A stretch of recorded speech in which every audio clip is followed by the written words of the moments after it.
begin. Hi babes, welcome back to our channel. As you can see, this woman here that is already behaving great is our guest on the channel today. I'm here. Yes, you may know her, you may not know her, but the point is she's the crazy influence we have had in our lives recently. So we decided, of course, full of opinions as she is and all her interesting conversations that she has all the time, we thought what better person to have on the channel than Chiki. Thank you guys for having me, man. Oh, I appreciate it. Yay! Alright, so today, my dog has Bijou is also on the channel. I don't know many special guests. Yes, this is a real special guest. So for all the dog lovers out there, you're well represented. Amen. So today we've decided to have a conversation that Chiki has actually had on another should I say, not YouTube channel, but through another channel. She's had this discussion, and it's a discussion I think a lot of us talk about in our small pockets, but no one ever really comes out and has an honest conversation about what they think. And the topic is sponsors. So boys and girls, men and women, guys and babes. Today we're going to talk about sponsors. Start off. Me, I can start. All right. Sponsors. Be it a male or be it a female sponsor, I have no problem. Okay. I feel like my problem comes in when you add the element of marriage.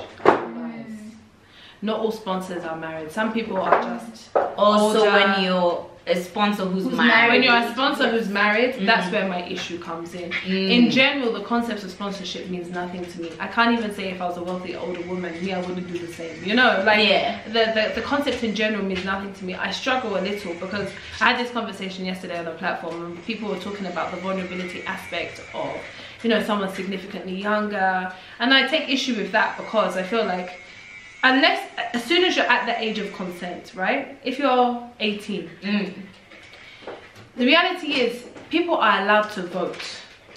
Yeah. People are allowed to have children. People are allowed to drink. So how can we be giving people adulthood in that respect? That kind of responsibility. And then treat them as these vulnerable beings when it comes to decision-making processes with regards to sponsors. I think we should, if we start saying that these people are unable to make informed decisions, it would have to bleed out then into other things. It would have to bleed out into legalities, into are you old enough to drink? Are you old enough to make decisions about drinking? Are you old enough to make decisions about voting? You know, I would want to feel comfortable that if someone is old enough to vote, they're also old enough to make informed decisions about their life because they're making informed decisions about our president, you know? So I have no problem with sponsors. I have a problem with marriage and being a sponsor. Now, I have no problem with polygamy, just to be very clear. I have no problem with open relationship. I have a problem with lies. If you have said you're in a monogamous relationship and there is someone at home, whether you're a man or a woman, who believes that they're in a monogamous relationship, and you're as a sponsor going out to find a young woman or man, I'm insulted by that. When we were having our conversation the other day, we were talking about who does the burden of morality lie on. And I would argue that the case I argued yesterday is the same case I argued today. There's one crime called robbing a bank. There's another crime called being an accomplice to robbing a bank. I truly believe, even if you're a young girl, the majority of young girls aren't always aware, or young men aren't always aware if their sponsor is married or not. Not. The moment you're an accomplice to a crime, a lie. That doesn't have the same criminal sentencing as the bank robber, you know, but nonetheless there is a sentencing there. I think in a world or a community, and until the community respects the sacrament that is marriage, everyone is responsible in that, to lesser extents, to different degrees, but nonetheless responsible. I feel like there are many young people who are struggling their way through school, struggling their way through whatever, and that's not the fault or the reliance of whichever sponsor that comes in. I feel like we do a disservice when that's where we position our argument. We need to be positioning our argument with government support. We need to be talking about provisions for those kind of young people. That's not anything to do with sponsors. A sponsor happens to come in to ease that burden, but as soon as that becomes our focus, we lose track of what is the main argument. The main argument is there are young people who cannot afford their way through school. What are we doing as a society to ease that burden? Not what our sponsors doing to ease that burden. I also really are you okay with it, Chan? Like, do my you think problem it's... is also the marriage thing. The Yeah. fact that you made vows and then you still feel the need to step out, and not just step out with someone your age bracket, someone who's way younger than you, is my problem. I really wouldn't care about you if you're not married and she's not married and you're both single. To each of their own. Let them do what they want to do. Life is for living, and I don't think I'm in a place to judge anyone. I don't have any. I'm not the moral police to say no, you can't do that. But my problem with the Kenyan society is that we have normalized it, and that we make it look like because we're struggling and there's someone else who has money, then okay, you take care of me. I think that the problem is not necessarily that it's been normalized per se. The issues are things like, I know how little part-time work pays. Like, I'm fortunate to be brought up in a country where part-time work, most people at university, they're working Starbucks or whatever, and it's enough money for them to be able to. That doesn't happen here. It doesn't. If you have even a full-time job, makes it hard for you to live. You know. So we've been there, Sharon. I'm telling you. So I think it's not so much that it's normalized. I think we just keep shifting the attention to the wrong things. How do we ensure that labor laws are better, so that even if you have a part-time job, you can make enough money to go to university. You know, like for me, sponsors are not even an issue. Like, if you meet an older single person who has money, power to you. Lucky you. My only advice would be, don't be dependent on it, like you said. That's my or don't be emotionally dependent, because I feel like that's all sometimes even sadder. When you start seeing, oh, this guy is your provider, not just financially but emotionally, that becomes a problem, because then when you lose it, which invariably you will do, guys, I'm so sorry, sponsors 9 times out of 10 are not going to see you through the rest of because they're gonna switch you out, they're gonna like you know, for a younger babe, like, because you're going to grow older eventually, you become not like old news. Okay, Bobo. I did my panel with a load of young people yesterday. All of them are on campus. I mean, none of us are on campus, so we're just talking from like what it looks like. What it looks like. So they said, well, I was there a year ago, so. You were actually on campus a year ago. They're not there anymore. Things changing a year. Things a lot of things changing. So I had this kind of really like caring approach, like similar to what we were saying, like let's not judge the young person, there are issues. All the students were like, no, my friend has a sponsor and it's just because she wants a better car. Or no, it wasn't like, that's actually I'm desperate. What I wanted to bring up. Is that my issue with sponsors is that I don't have any problem if you have a sponsor because like you need to send money back home for your family that is suffering in the village, or I don't know, you need to pay school fees. And I know this is coming from a very judgmental point of view, but for me it's a thing of ethics, right? Like, okay, you need a sponsor because you need these basic things to better yourself as a human being, right? And to support people who rely on you or whatnot. But the second you start having a sponsor, so you can have a Balenciaga bag, or you can buy this car, go to Dubai, like all Kenyans want to do. No offense, guys, but like too many Kenyans want. It's the shit for people, I've been to and Dubai. It's not exactly, it's not the shit. I like it. Yeah, so but rubbish. And like doing things like that, or like making sure you can always go to the club and like buy bottles on bottles. I feel like you lose at that point. You've lost sight of what is like kind of okay and what's not. No. So what? Listen, you know, the reality is, let's just take away sponsors. There are some people who are attracted to being in trading, financial banking institutions. Not because they really want to be a trader, but because they want to be able to have that flossy lifestyle. a hustle is a hustle is a hustle. And if your hustle happens to be a wealthy man, let's not. Well, I guess the hustle is a hustle. Different. It's a hustle. It's just a different hustle. Listen, I empathize with anyone who has to sleep with some of these decrepit old men falling apart. And pretend they're enjoying it. You know, surely that's also a hustle. No, it is. It is. Surely but see, you know the thing with sponsors, I actually, and this is also, I guess I'm the one who's just bringing in my judgmental ethics here. Right. But like, I also have, the thing is, I'm not so disturbed. So of course I have the same marriage and whatever thing as you guys, so I will repeat that. I definitely agree. Like, my nigga, if you are married, like, if you want to be a sponsor, divorce your wife. But the thing that disturbs me is when I see, and this is bringing a racial component into it. You're gonna say white old men, aren't you? Yes. When I see white old men with young Kenyan women, like, guys, I can't explain it. I feel like I'm like, because for me, when I see it, who disturbs you more, the old man or the young woman? The old man. Okay. Because I feel like, you know, like when colonialism existed and it was like exploitation of natural resources, when I see that, literally in my head, I am thinking exploitation of natural resources that exists in the country you have now come to. It's a form of neo-colonialism. No, I hear that. I try, when I first moved here, what I found very difficult was just how many decrepit old white men have these stunning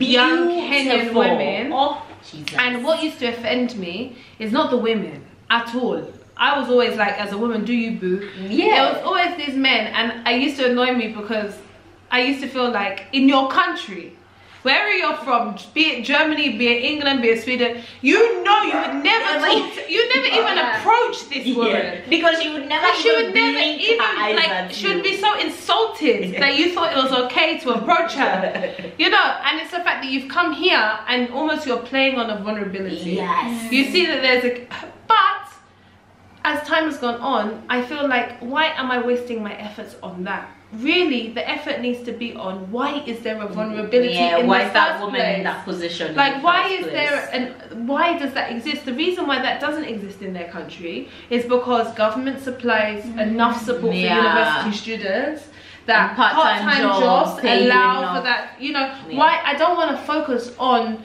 the man who's taking them, because I also feel like people are human.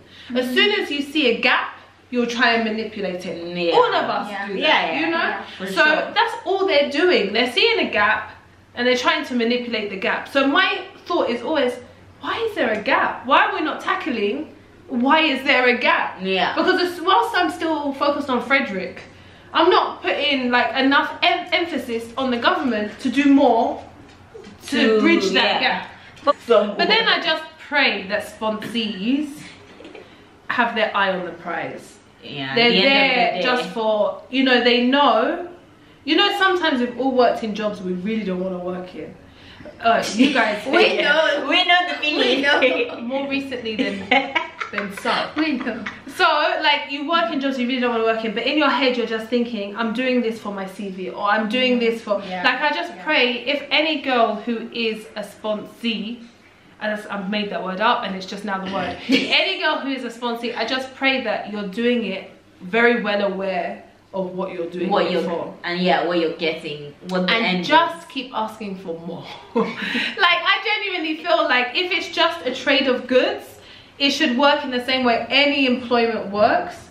Keep asking for more. There's nothing like too much. Because if you're in your first job that you really don't want to do, but you're just doing it for your CV or whatever, you just keep nudging for a you just keep nudging for, you know, keep asking for more. If the man is not married and he's happy to take you out and he offers Java, you tell him you're allergic to Java coffee, you want to go to Sankara. You know, you drink cocktails from one you only drink cocktails from one of 3 places. If he's offering you 1,000, you tell him no, you need Uber X. What's the special Uber to take you from place to place? So you need at least 5. Like, I just pray you're asking for more. Like, I remember watching Akothe And at the time, I was really not against, but I was concerned at the message that she was giving out about. But you know, the realities are the realities. And if you're going to be accepting a sponsor, have a sponsor that can give you a yacht, as opposed to a sponsor that can give you matatu fare. You know, like it's a very different. That's so true. Yeah. Like, and then save the money. If you can set up a separate bank account and you're saving that money and you leave university and you leave university and you have a home because of a sponsor, who can judge you? Agreed. So I do think if you're the chick who's working your night shift in a bar and you're doing it because eventually you want to be a promoter, then you want to be a manager or whatever, you're in a better position. Not morally, take morals out of it, just logically, because you're already on your on your rise. Yeah, you're on a ladder and you know what you're working up to, and it makes logical sense. Yeah, exactly. Yeah, and someone can't just change their mind one day and be like, you were my babe on Monday to Thursday, but I've now seen Sharon and hey, the one I'm sorry. I'm sorry, my sister, I don't know. I feel like we still shouldn't normalize it. We really shouldn't. Even despite the economy of the country. No, I think what you were saying about how there are women who specifically look for sponsors so they can have the luxuries of life. I think that's what is normalized. Yeah, because we see people on social media who are doing it and we're like, I want to do that. Yeah. And they have it. Instead so I'm not of going to for... do, I'm not going to work, I'm not gonna do anything. I'm just going to go find a man who will give me a Porsche and take me to Dubai and all of that. I think that's what I don't want to continue to be normalized. But then again, I also don't want us to continue judging people, because Kenyans are very self-righteous and we think that we're better than other people just because we don't do what they're doing. Or we don't do it in public. Yeah, no one knows that we're doing it. Yes, exactly. So those are my two biggest takeaways from this conversation. My conclusion is that if someone is married, it's not just, if you're involved, you're complicit. It's not just the person stepping out of their partner. If you're involved, you're complicit. So stop removing yourself from the chain of events. That's not to say you're also part of it. That's not to say you can't meet someone who's in a complicated situation, but the way you handle yourself then is you go and be honest to your partner. Like, I need to stop this thing of, my biggest problem is people who think it's okay to not just approach, but chase people who you know are either married or in committed relationships. I can never be for that. I do have a problem when your main issue is with the girl or the boy. Your main issue should always be with your partner. But I will also never remove, especially only if the person is knowing. Yeah, they're knowing. If someone is knowing and still actively pursuing someone who's committed, you're also involved. You're not involved in that situation. So that's number one. Number two, I don't personally have a problem with you wanting to have a champagne lifestyle on someone else's budget. Personally, I have a problem with the lack of support given to people and the lack of options given to people. Even if the option is, I want to be a young woman or a young man who has the option to have a high-flying job, because I feel like Kenya is still very much, families are so involved. So if your family member happens to own something, you're very likely to be able to get into that field. CVs for higher level positions often don't count for much. So until that is sorted out, I really can't look negatively on, because if it's that you want a bag, you want a bag. You know, I can't even judge you for that. That's your business. I don't even mind it being normalized. What I mind being normalized is this idea that family connections means more than experience. I mind that being normalized. What I mind being normalized is that government support doesn't follow through to very many people. Until that's not normalized, I cannot have a problem with sponsorship being normalized.